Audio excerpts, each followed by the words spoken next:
palavra do Santo Espírito. Assim nós oramos, agradecidos pelo nome de Cristo Jesus. Amém, Senhor.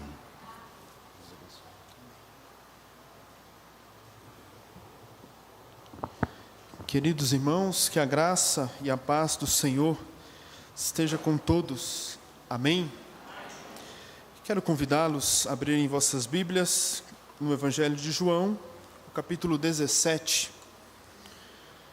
João, capítulo 17, nós leremos esta noite do verso de número 20 até o versículo de número 26.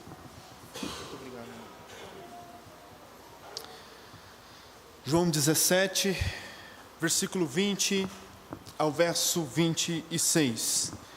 Todos que encontraram, digam amém. A palavra do Senhor Deus diz assim: rogo não somente por estes, mas também por aqueles que virão a crer em mim pela palavra deles, para que todos sejam um, assim como tu, ó Pai, és em mim e eu em ti, que também eles estejam em nós, para que o mundo creia que tu me enviastes. Verso 22, eu lhes dei a glória que me destes, para que sejam um, assim como nós somos um, eu neles e tu em mim, para que eles sejam levados à plena unidade, a fim de que o mundo reconheça que me enviastes e o amastes assim como me amastes. Verso 24, Pai, meu desejo é que aqueles que me destes estejam comigo onde eu estiver, para que vejam a minha glória, a qual me destes, pois me amastes antes da fundação do mundo. Pai justo, o mundo não te conheceu, mas eu te conheço, e estes conhecerão que tu me enviastes. Verso 26, eu fiz que conhecessem o teu nome e continuarei a fazê-lo conhecido, para que o amor que me amaste esteja neles e eu também neles esteja. Vamos orar mais uma vez? Pai bendito, nós pedimos, como já foi orado, ilumine as nossas mentes esta noite, neste momento breve que vamos meditar na Tua Palavra. A Tua Palavra é santa, a Tua Palavra é a verdade, e que ela, ó Pai, possa nos edificar, nos consolar, e também, ó Deus, nos encorajar e nos exortar para a Tua glória. É assim que nós oramos. Em nome de Jesus. Amém. Queridos irmãos, conta-se uma história que 2 navios de guerra se encontraram durante uma noite e começaram a se atacar. E naquele conflito, vários tripulantes foram gravemente feridos, as embarcações ficaram muito danificadas. E ao raiar do dia, eles tiveram uma grande surpresa. Os 2 marinheiros, os capitães daquelas embarcações, tiveram a grande surpresa que os 2 navios, a qual estavam lutando durante aquela noite, hasteavam a mesma bandeira, a bandeira da Inglaterra. 2 navios, durante a noite, um bombardeando o outro. Quando arraia o dia, olham as bandeiras hasteadas. Espera aí, nós somos do mesmo lado, pertencemos ao mesmo país, pertencemos à mesma nação. O tema unidade está contido nas palavras finais de Jesus. E o texto que nós lemos, se você olhar no verso 21, 22 e 23, você vê Cristo falando acerca da unidade. Ao contrário da ilustração que demonstra uma desunião, um completo conflito, aonde não estão unidos, aonde pertencem à mesma nação, mas estão assim em conflitos um com o outro, Cristo aqui começa a encerrar a sua oração, rogando ao Pai, suplicando ao Pai pela unidade da igreja. Jesus ora para que o Pai possa preservar esta unidade, a unidade do seu povo. E algumas versões, nos versos que mencionamos, vai dizer acerca que nós somos aperfeiçoados na unidade. Unidade é o assunto que o Senhor então sim encerra esta oração. E se eu pudesse dizer aos irmãos, gravem somente uma frase, ou a grande ideia esta noite seria: nossa união com Cristo é a base para nossa unidade uns com os outros. O fruto da unidade cristã nasce tão somente da união com Cristo. Mas a pergunta que eu faço aos irmãos: o que nós aqui estamos, o que esta igreja, os membros desta igreja, o que nós entendemos por unidade? O que nós entendemos por unidade? O que é a unidade? Se te fizesse uma pergunta valendo 10 agora, neste exato momento, o que você responderia? O que é a unidade? Unidade é o presente de Deus e chegamos a ela porque estamos vinculados a Deus. Unidade tem como base a unidade da igreja, a unidade da Trindade. Nós temos pensamentos errados acerca do que é a unidade, confundimos ao pensar fora das Sagradas Escrituras.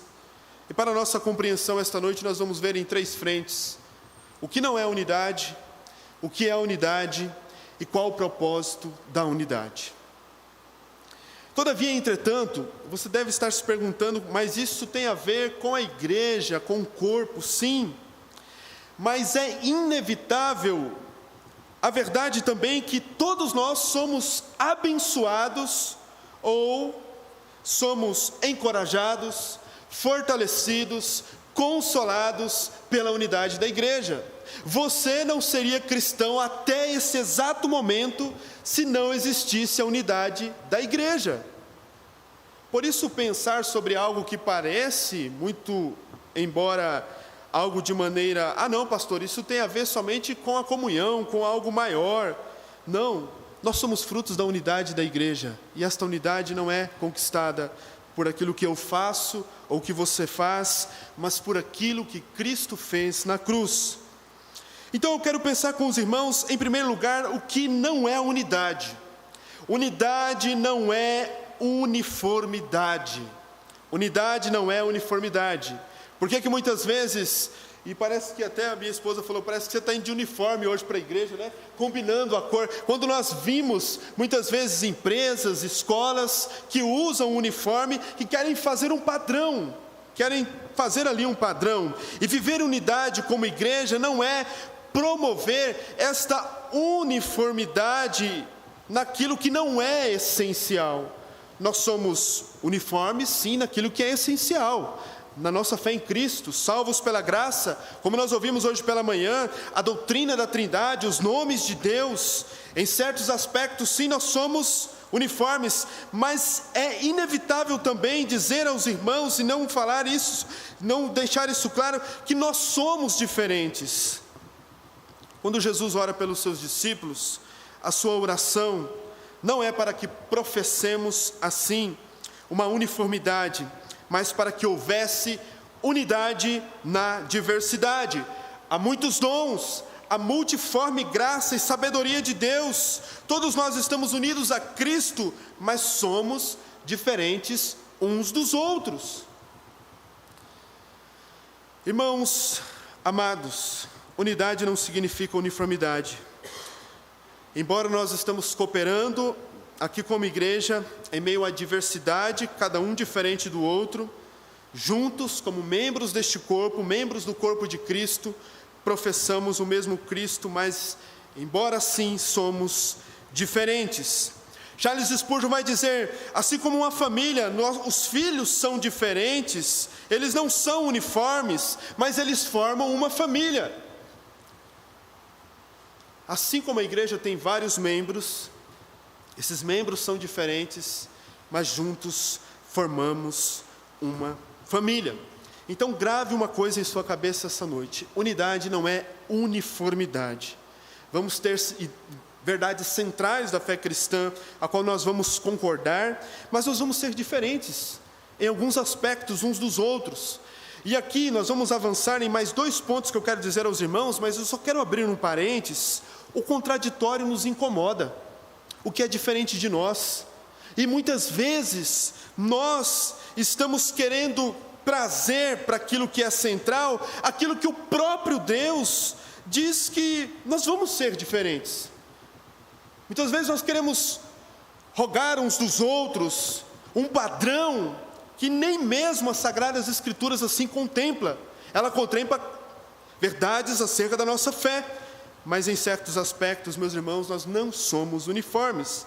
Unidade também, avançando, não é unanimidade. Nem todos aqui vamos concordar em certos aspectos. Você, irmã, deve fazer o arroz diferente, você deve lavar o arroz, ou fritar o alho, ou não fritar, e assim como a outra irmã vai fazer um arroz diferente, o irmão vai lavar o carro diferente um do outro, nós não seremos unânimes em certas coisas também na nossa caminhada. Somos unânimes acerca da verdade de que Cristo é o nosso único e suficiente Salvador, mas não seremos unânimes em tudo. Por isso, temos um corpo de doutrinas a qual confessamos, a qual defendemos, e essas doutrinas são centrais. A unidade da igreja não necessariamente significa que nós vamos concordar sobre tudo em todos os assuntos. Um ponto só para os irmãos terem em mente, quando nós falamos da doutrina das últimas coisas, a escatologia, alguns são amilenistas, outros dispensacionalistas, e nós temos assim dentro da teologia também, algumas divergências na compreensão acerca da doutrina das últimas coisas, mas não é por causa disso que nós vamos morrer ou vamos brigar uns com os outros, porque esta não é uma doutrina, embora ela tenha sim a sua relevância, nós não estamos aqui menosprezando, mas não é algo central acerca daquilo que nos salva. A doutrina das últimas coisas mostra, e isso eu posso resumir em breves palavras, embora existem muitas linhas, mas é que Cristo triunfará e a igreja triunfará, e nós estaremos, independente se é 1000 anos ou não é 1000 anos, se é por dispensações ou não, Cristo vai reinar e vai triunfar, e ponto final. Então, ser um só corpo não significa, meus irmãos, que nós vamos pensar em algumas questões de maneira igual. Nós aqui pensamos diferentes uns dos outros, e amém por isso, em algumas coisas, não estou dizendo que é em tudo, tá, irmãos? Porque senão posso também cair no outro erro, ou no outro lado, em dizer que nós podemos aqui cada um criar o seu Deus e adorar o seu Deus. Não é isso que eu estou dizendo. O que eu estou querendo dizer é que em coisas que não são centrais e não são essenciais, nós não teremos unanimidade, e assim vamos caminhar, crescendo juntos para a glória de Deus. Se você olhar a história dos próprios batistas, lá no início, antes mesmo, bem no início de tudo, alguns ainda batizavam por aspersão, por fusão, mas depois fecharam essa questão, batizam somente por imersão. Não devemos fazer guerra com quem pensa diferente de nós em coisas que não são centrais. Isso aqui é um breve também conselho à igreja para um ano que vem, que será um ano de política, né? Aonde nossos ânimos ficarão cerrados e aonde nós achamos que todos devemos pensar iguais, certo que eu estou dizendo que tem coisas que não compete a nós apoiarmos, mas nós teremos candidatos diferentes, pensamentos diferentes em posições políticas. Devemos então lembrar que a unidade não é unanimidade em coisas que não são essenciais. Temos que desfrutar da liberdade, e infelizmente quando nós falamos de unidade, que não é unanimidade, muitos pastores, no afã de dizer que vão promover unidade, ou muitas igrejas, querem fazer os membros serem iguais, idênticos uns aos outros, em tudo, em nome da liberdade, mas em vista estão suprimindo a liberdade, estão roubando a liberdade, estão tirando a liberdade. Nós nunca teremos, meus irmãos, se você e eu queremos uma boa notícia esta noite, nós nunca teremos unanimidade em tudo, nós nunca teremos, e nós vamos morar no céu juntos, amém? Mesmo pensando em diferentes, em coisas que não são essenciais, há pensamentos diferentes, mas isso não compromete a nossa unidade naquilo que é central. Se não podemos experimentar diversidade na unidade, é impossível então falarmos sobre unidade, pois todos nós crentes temos maneiras diferentes de pensar em coisas que não são centrais. Precisamos respeitar uns aos outros, precisamos lembrar do princípio da liberdade que temos uns com os outros por meio de Cristo. E em terceiro lugar, meus irmãos, unidade não é uma unificação artificial. Não adianta nada querer usar as minhas forças, ou os irmãos, ou esta igreja, e dizer que nós precisamos nos unir a qualquer custo, não podemos fazer acordo de paz em detrimento da verdade. O princípio aqui não, o que importa é estarmos unidos, o que importa é vivermos esta unidade a qualquer custo. Não é isso também que o Senhor tem a nos ensinar. Lutero vai dizer: a paz se possível, mas a verdade a qualquer preço ou a qualquer custo. Não existe, meus irmãos, esta unidade mecânica, externa, que muitas vezes nós queremos forçar, pois a unidade verdadeira e bíblica, ela é interna, ela é orgânica, e não é o homem que produz, é dom de Deus, não é imposta por força exterior. Por isso, qualquer tentativa exterior desta igreja querer criar a unidade, seja com eventos e com programações, elas vão falhar se esta unidade, a unidade desta igreja não está firmada na pessoa, na verdade de Cristo Jesus, tudo irá ruir. Lutero ainda continua dizendo: meu caro amigo, não venha com conselhos sobre paz e unidade que resultem em perda da palavra de Deus. Ou seja, precisamos estar unidos, precisamos de paz e não importa a verdade. Não me venha com isso, Lutero vai dizer. Lutero vai dizer, meus irmãos, como já afirmamos, a paz se possível, mas a verdade a qualquer custo. A verdade sustenta a unidade e a nossa verdade é Cristo Jesus. Concluímos então neste primeiro ponto que a ideia de unidade que muitas vezes temos, ela é equivocada. Meus irmãos, nós precisamos aprender a respeitar as diferenças uns dos outros, naquilo que não é essencial. Se nós queremos partir para uma guerra e querer impor as coisas uns aos outros, nós vamos perder o nosso tempo. Aqui na igreja nós temos corintianos, flamenguistas, palmeirenses, e assim vai ser. Nós não vamos concordar em tudo, mas sim, nós vamos concordar naquilo que é essencial. Por isso que a igreja tem uma confissão de fé, por isso que a igreja tem um corpo de doutrinas, como já falamos. E para encerrar, atribui-se essa frase a Agostinho, mas diz assim: no essencial, unidade; em coisas não essenciais, liberdade; em todas as coisas, o amor. Naquilo que é essencial, devemos nos unir, amar a Cristo, amar a Deus, amar a sua palavra. Em coisas que não são essenciais, liberdade. Mas em todas elas, o amor deve prevalecer. Seguindo então, meus irmãos, vimos o que não é unidade. Unidade não é algo artificial, unidade não é uniformidade, unidade não quer dizer necessariamente unanimidade.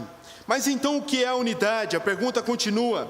E a unidade, em primeiro lugar, podemos dizer aos irmãos e afirmar que ela é produzida por Deus. É Deus quem promove a unidade da igreja. Não é o pastor, não é os seminaristas, não é as irmãs, não é os irmãos. É Deus que promove a unidade. A unidade da igreja não é algo externo, mas a verdadeira unidade da igreja é algo espiritual. É da sua natureza. E Carson vai dizer, comentando este texto de João 17, como a santificação, esta unidade está simultaneamente alcançada, ou já foi alcançada, e ela precisa então ser preservada e continuada. Assim como nós ouvimos no último domingo que nós somos santos, separados, algo que Cristo fez em nós, também nós podemos afirmar com toda a verdade que nós somos um só povo, porque Cristo nos fez um só povo, uma só família.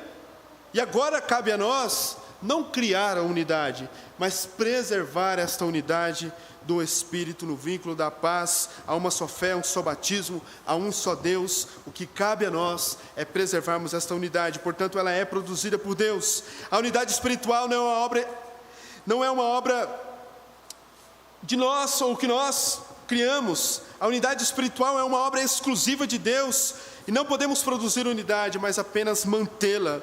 Todos aqueles que creem em Cristo em qualquer lugar e tempo fazem parte desta família, a família daqueles que estão ligados ao corpo de Cristo. Esta unidade, portanto, meus irmãos, ela é interna, não é uma unidade denominacional, mas é uma unidade espiritual. Ela só existe por causa de Cristo, um corpo, uma igreja, um rebanho.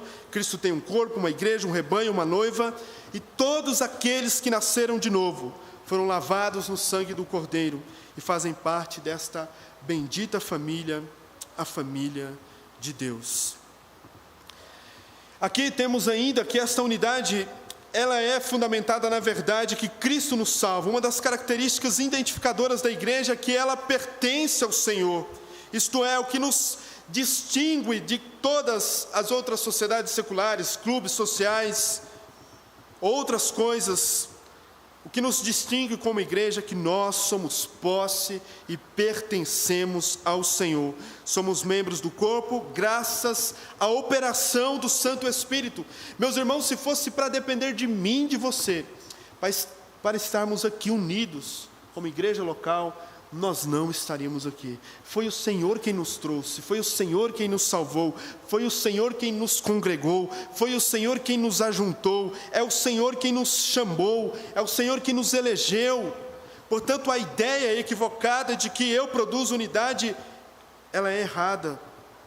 A unidade que Jesus tem em mente, esta unidade, como nós vemos aqui no texto, como várias vezes Jesus ora, e se você pode passar o olho em João 17, nos versos que lemos, Jesus está dizendo que assim como eu sou um contigo, tu é um comigo, esta glória é compartilhada, compartilho também a eles. Então a base da unidade, porque ela é criada, sustentada por Deus, está na Trindade. O Deus Santo e Trino nos salvou, Ele se relacionava, como nós ouvimos constantemente aqui. Deus não nos criou por necessidade, mas pelo seu transbordar, pelo seu amor, nos criou, nos salvou, nos comprou, nos elegeu, nos fez um só povo, nos inseriu em sua família, e agora nós não estamos mais sozinhos, temos uns aos outros. Não sou eu quem crio a unidade, mas eu recebo o dever de proteger essa unidade, de preservar a unidade e a comunhão, conforme o texto que está para meditarmos esta semana. A unidade é um dom de Deus, possível somente através da atuação do Espírito Santo em nossos corações por meio de Cristo Jesus. Jesus só tem uma igreja, um só povo, como falamos, e isso foi Deus quem fez. R.C. Sproul vai dizer, uma das realidades mais preciosas da fé cristã é a unidade que liga os corações e almas de cada cristão, não só com Cristo, mas uns com os outros. E ele ainda continua explicando que embora estar em Cristo seja intensamente pessoal e individual, nunca é individualista. Cada indivíduo que está pessoalmente unido a Cristo está ao mesmo tempo pessoalmente unido a cada outra pessoa que está em Cristo Jesus. É Deus quem faz isso, não é o homem. Por isso que o texto que nós lemos aqui, a oração de Jesus, e nós vamos ver, o mundo ao olhar para a igreja é totalmente diferente de qualquer ONG, de qualquer clube, porque a igreja não é uma obra humana, não foi Deus, não foi nós, mas foi Deus, que nos salvou, que nos congregou, que nos inseriu em sua família. Porque se a igreja fosse uma obra humana, ela não resistiria 10 anos, ela não resistiria até onde nós estamos hoje, mesmo em meio às aflições, às lutas, às divisões, a igreja de Cristo continua a perseverar, a triunfar, porque foi Deus assim quem comprou, foi Deus assim quem justificou, foi Deus que elegeu, foi Deus que salvou, e como nós vemos o próprio Jesus falando, foi o Pai quem deu ao Filho. Por isso nós estamos unidos uns aos outros. A segunda verdade é que essa unidade é de natureza espiritual. Só pode ser realidade na vida daqueles que nasceram de novo. Ser membro de uma igreja não necessariamente quer dizer que você está unido ao corpo de Cristo. Porque você e eu podemos muito bem estarmos aqui como membros dessa igreja, mas nós podemos não estar unidos ao corpo de Cristo, porque nós não nascemos de novo. Essa unidade é mística, é orgânica e ela é pela regeneração. Corações que foram transformados, corações que nasceram de novo, esses pertencem à família de Deus. E aqui esta é uma obra espiritual, porque muitas vezes nós conseguimos observar que aqueles que se dizem cristãos, que aqueles que se dizem professar que Jesus salva, não têm uma afeição, não têm um amor por Cristo e por sua igreja, como deveria ter, porque a obra que o Senhor opera nos corações, ela é verdadeira, ela é eficaz, e ela vai produzir sim, este desejo de cooperar, de estar, de participar, de se envolver, de preservar esta unidade. Porque muitas vezes nós perguntamos uns aos outros, mas será que fulano realmente é crente? Porque nós percebemos que a obra do Espírito não alcançou aquele coração verdadeiramente. Pelos frutos, pela operosidade da fé, nós vemos que esses não pertencem ao Senhor. É importante notar que a unidade da igreja não se deve a uma organização externa, mas pelo contrário, a unidade ela é feita, é realizada pelo corpo, que nós estamos unidos ao corpo místico de Cristo. Esta unidade é um reflexo desta união com Cristo. Esta união com Cristo não é física ou visível, mas invisível e espiritual. Ninguém aqui recebeu uma cartinha em sua casa dizendo: venha para a família de Deus. Foi o Espírito que o convenceu do pecado, foi o Espírito que quebrou a dureza do meu e do seu coração e nos fez parte dessa família. Em outras palavras, os crentes não são unidos a Cristo, como já disse, somente a se unirem a uma igreja local. Ao contrário, eles são unidos pela fé em Cristo e depois, interiormente compelidos pelo Espírito e pela palavra, a se unirem a uma igreja local. Primeiro houve a ação do Espírito, houve a ação para convencer, para regenerar, para nos transformar, e assim então esta unidade se torna visível. Sendo assim, meus irmãos, a fé só nos uniu com Cristo, a fé não só nos uniu com Cristo, mas também com todos aqueles que são e estão unidos a Cristo. Esta unidade só faz sentido por conta da obra que o Senhor realizou em nossos corações. Esta unidade é a nossa identidade e ela também mostra a nossa vitalidade em nossa caminhada espiritual, porque pertencemos a Cristo e Ele fez assim a sua obra em nossos corações. Entre os atributos da igreja, o primeiro é a sua unidade, que flui da sua natureza. Nós somos um por natureza, porque o Senhor nos elegeu, visto que em uma sociedade santa, nós, povo santo, propriedade exclusiva do Senhor, pertencemos ao Senhor, unidos uns aos outros, assim caminhamos para a glória de Deus. A igreja local é simplesmente uma expressão externa da unidade interna que os cristãos têm com Cristo e uns com os outros, e isso só é possível por meio do Santo Espírito. Nós congregamos não só porque Deus uniu os nossos corações, mas porque Ele nos projetou para que possamos, como cristãos, sermos dependentes uns dos outros. Por isso, ao pensar sobre isto, vai contra todo o individualismo, ao achar que todo mundo tem que concordar comigo, ao achar que todo mundo tem que ser igual a mim. Deus nos fez dependentes uns dos outros. O pastor que vos fala não é suficiente em tudo para esta igreja. Por isso que Deus concedeu o pastor Luiz, e nós oramos para que Deus conceda a outros pastores. Ninguém aqui é suficiente. E assim, por meio do Santo Espírito, nós completamos uns aos outros, auxiliamos uns aos outros e fortalecemos uns aos outros. Volto a dizer, meus irmãos, a unidade da igreja nasce da unidade da Trindade. Portanto, então, esta é uma obra espiritual e é o Senhor que realiza em nossos corações. Bendito seja o Senhor que nos uniu à sua família e que não nos deixou a peregrinação sozinhos. E em terceiro e último lugar, qual é o propósito desta unidade? Nós podemos ver no texto, e se você pode olhar o verso de número 10, por gentileza. Todas as coisas que me pertencem são tuas, e as que te pertencem são minhas, e neles sou glorificado. O primeiro propósito da unidade, portanto, vejamos, meus irmãos, em 2 pontos, é o propósito da doxologia. E quando nós falamos em doxologia, quer dizer a glória de Deus. O propósito da unidade é promover a glória de Deus. Esse é o propósito da unidade. Aonde há uma sensação, há um sentimento, há uma percepção que nós devemos viver para a glória de Deus, a unidade se torna mais fácil a preservá-la.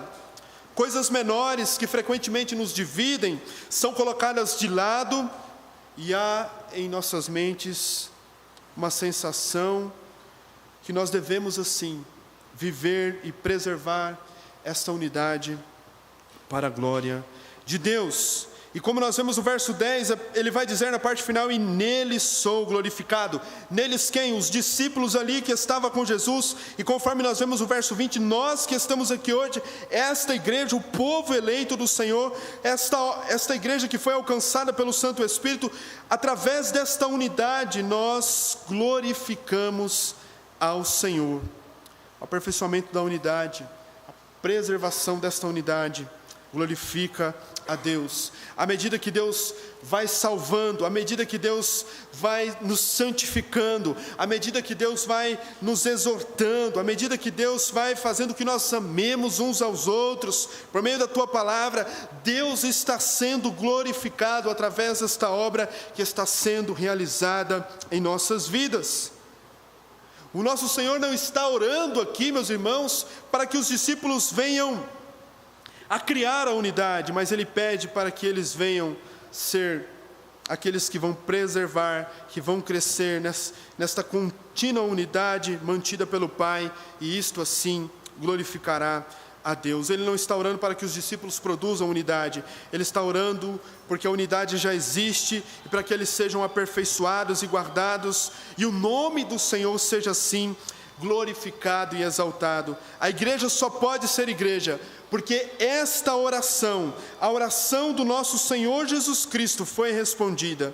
Porque se a oração de Jesus não tivesse sido respondida, nós não estaríamos aqui. E Deus assim é glorificado. Deus é glorificado na unidade desta igreja. E quando a igreja preserva esta unidade, ela preserva porque de fato Cristo é o cabeça e sustenta todas as coisas.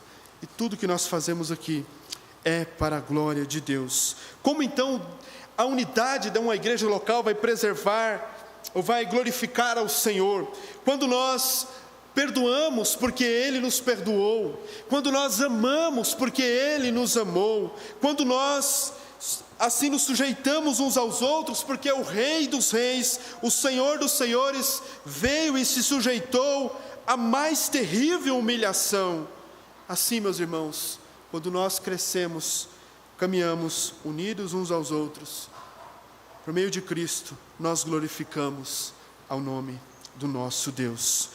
João Calvino vai dizer, ao comentar sobre a unidade dos seus servos é tão estimada por Deus, Ele não deseja que a sua glória seja proclamada em meio a contendas, a discórdias, a divisões, naquilo que é essencial.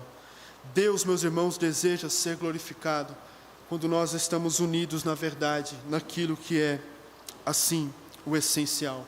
Então o propósito da unidade não é, embora eu e você seremos beneficiados, como já falamos, mas não é me satisfazer ou te satisfazer, mas é glorificar a Deus. E nós precisamos caminhar unidos, não é porque o pastor está falando, mas é porque o Senhor está falando em sua palavra.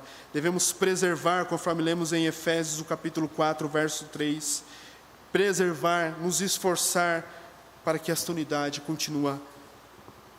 continue assim, expressando a glória de Deus. E por último, nós podemos ver no verso 21 e no verso 23, que o propósito da unidade é proclamar a Cristo, e aqui o propósito é missiológico, o propósito é evangelização, o propósito é apontar para os perdidos que Cristo verdadeiramente é o Filho de Deus.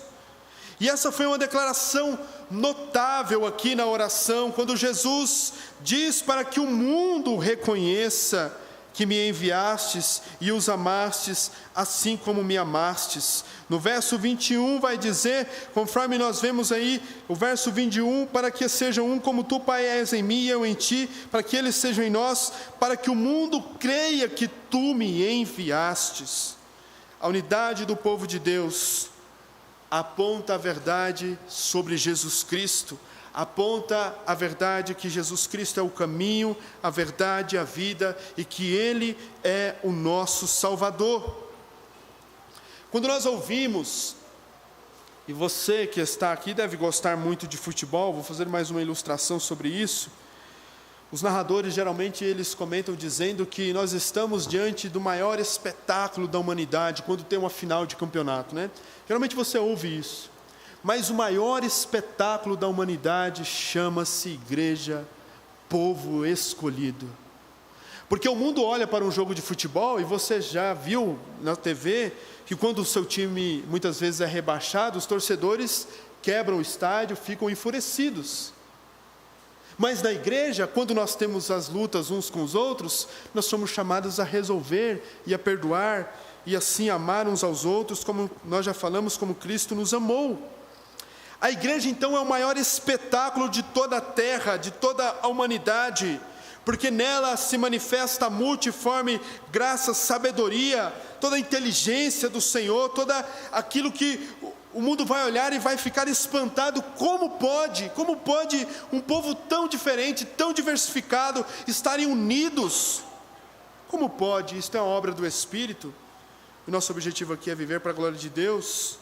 Os cristãos têm uma grande responsabilidade de mostrar Jesus ao mundo por meio do seu amor uns com os outros, por meio desta unidade nas coisas centrais. Mas infelizmente, em muitas vezes, em muitas ocasiões, nós cristãos, nós igreja, nós povo de Deus, somos um péssimo testemunho para o mundo. Porque, meus irmãos, não estamos unidos a Cristo, ou nos esquecemos de Cristo.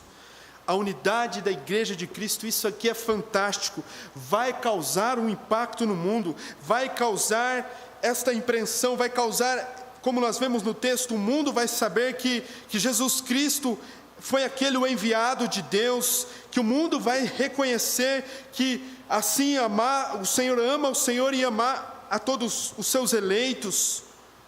Meus irmãos, que verdade preciosa nós temos diante de nós. A igreja só existe porque é Deus que sustenta. E apesar de todas as lutas, de todas as adversidades, aqui estamos e aqui perseveramos para a glória de Deus. Mas quando nós vemos este propósito missiológico, este propósito evangelístico, é que o mundo, meus irmãos, o mundo anda tão frio, relacionamentos quebrados, o mundo anda tão dividido, as pessoas não perdoam mais, as pessoas não se importam mais umas com as outras, e esta é a realidade da igreja, onde nós devemos nos importar uns com os outros, perdoar uns aos outros, orar uns pelos outros.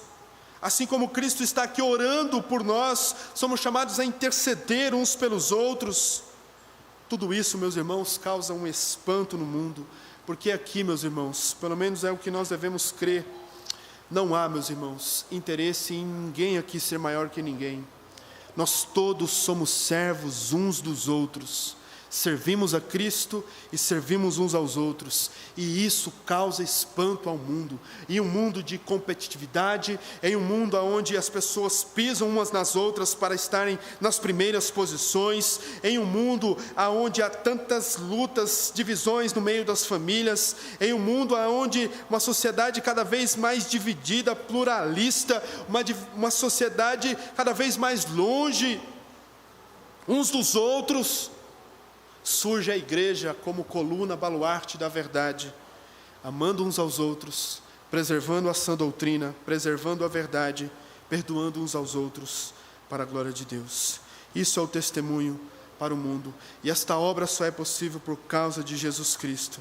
Nesta unidade, meus irmãos, ela é totalmente diferente de clube, como já falamos, de sociedades, não existe algo igual à igreja na face da terra.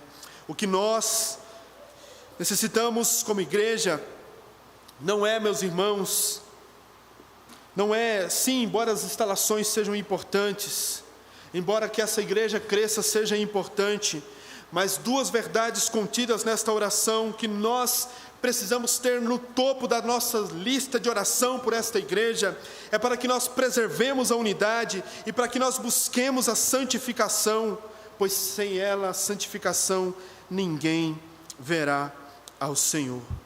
A unidade da igreja é algo sobrenatural. Ela testemunha ao mundo que Cristo é verdadeiramente o Filho de Deus. Por isso, a maneira como nós nos relacionamos, a maneira como nós nos unimos em torno da verdade, ela importa sim. Embora não concordaremos em tudo, não seremos uniformes, embora que esta unidade não seja forçada, mas sim, esta unidade tem um propósito, glorificar a Deus e mostrar Cristo ao mundo. Para encerrar, meus irmãos, a igreja não é apenas um povo unificado de Deus, é o povo santificado de Deus. O grande objetivo da igreja deve ser, então, crescer em unidade, preservando esta unidade e crescer assim em santidade. Você e eu temos orado pela unidade desta igreja? Você acha que isso só é papel do pastor ou só é papel daqueles que estudam teologia? Como eu e você nos envolvemos? Como eu e você preservamos? Como eu e você mantemos esta unidade? Nós podemos, meus irmãos, fazer muitas coisas quando nós estamos assim juntos em um só propósito. Aqui há um único propósito: exaltar a Cristo, proclamar a Cristo e que cresçamos em conhecimento de Cristo. Mas quando nossos propósitos estão distintos uns dos outros, o reino de Cristo, a causa de Cristo perde. Por isso nós precisamos refletir esta noite. Estamos unidos diante da mesma verdade ou nós estamos aqui por conta dos nossos interesses? A nossa união com Cristo é a base para a nossa união uns com os outros, como já falamos. O fruto desta unidade nasce desta união, esta união com Cristo. Thomas Brooks vai dizer que a discórdia e a divisão não condizem com um cristão algum.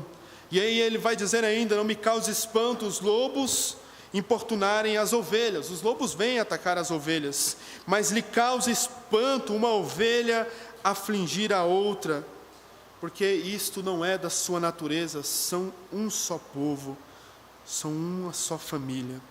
Precisamos preservar a unidade, porque Cristo pediu ao Pai, porque esta é a nossa origem espiritual, porque esta é a nossa missão, a apontar Cristo ao mundo e por causa da glória de Deus. Quero caminhar e encerrar fazendo a leitura de uma citação de João Calvino. Ele vai dizer assim: ao mesmo tempo que Calvino se preocupava com a expansão, com a doutrina, com a expansão do reino de Cristo, Calvino desejava manter a unidade da igreja, assim no contexto da reforma.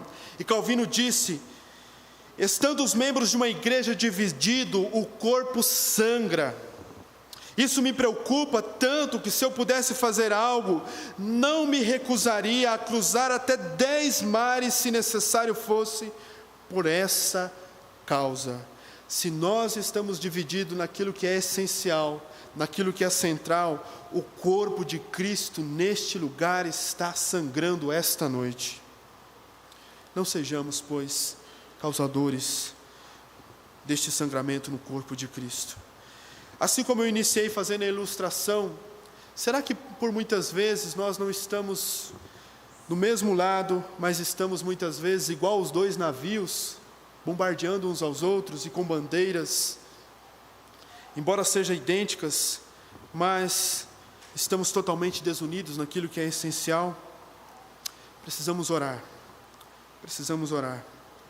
para que o Senhor nos ajude a crescer em unidade neste lugar.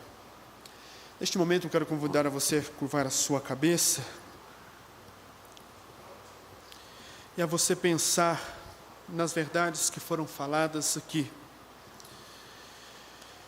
Nós iremos ter um momento de oração intercessória. Nós vamos orar intercedendo uns pelos outros, como o Senhor nos chama, mas em especial esta noite também intercedendo para que esta verdade que ouvimos acerca da oração final de Jesus seja verdade na vida desta igreja. Enquanto você está com seus olhos fechados, com a sua fronte baixa, quero conduzir este momento de autoexame em algumas questões.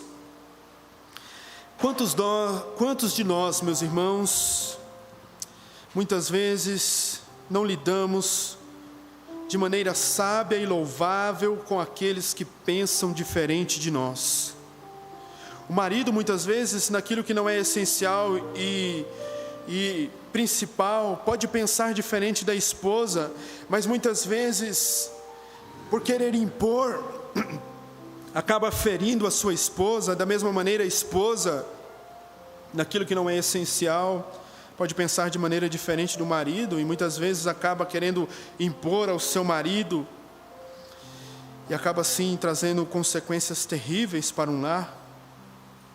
Quantas vezes os pais, os filhos também, quantas vezes nós que aqui estamos membros desta igreja, pensamos diferente em coisas que não são essenciais, mas acabamos querendo exigir alguma coisa uns dos outros, querendo impor alguma coisa sobre os outros, sendo que o Senhor não nos chamou a isso em sua palavra, naquilo que não é essencial. Devemos ter liberdade e agir com amor, com respeito, mas naquilo que é essencial devemos sim buscar zelo.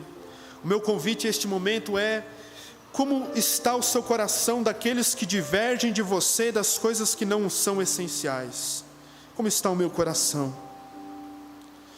Em segundo lugar, somos levados também a pensar esta noite que se nós estamos aqui, ou se nós pertencemos à família de Deus, é por causa da obra que Deus realizou em nós por meio de Cristo Jesus, através da ação do Espírito Santo. É uma obra espiritual.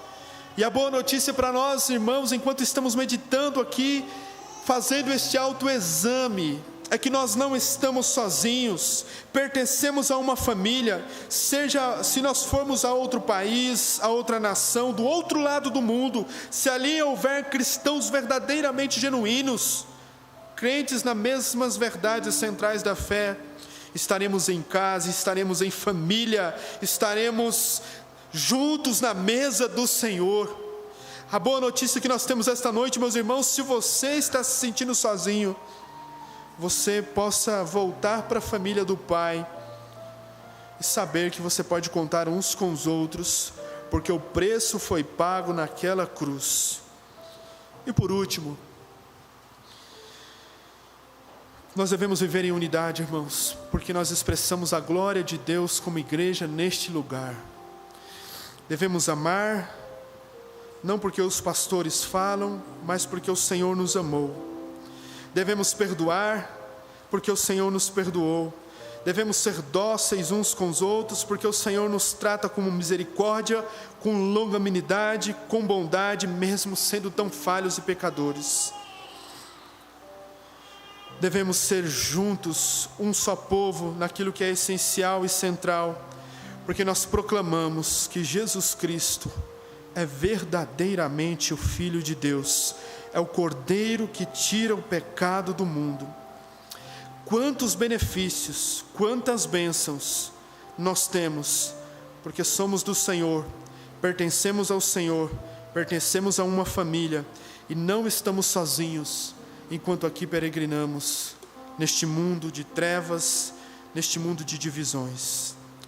Maravilhoso Senhor, nós intercedemos neste momento, Pai, para que o Senhor nos ajude, ó Deus, quando irmãos, familiares, pessoas próximas de nós, discordarem de nós naquilo que não é essencial, que o Senhor nos dê sabedoria, temor, zelo, amabilidade, longanimidade, nos dê, ó Deus, corações misericordiosos uns com os outros, a saber, ó Deus, que nós não vamos concordar em tudo, não vamos ser iguais, somos o corpo do Senhor, é um corpo diverso, é um corpo místico, é um corpo onde há várias partes, Mas muitas vezes, ó Deus, nós queremos impor uns aos outros, queremos, ó Pai, forçar sobre uns aos outros. Livra a mim disso, livra os homens, as mulheres, livra nós como igreja do Senhor, ajuda-nos a sermos respeitáveis uns aos outros, cordiais uns com os outros, a sermos humildes diante daquilo, ó Pai, que discordamos,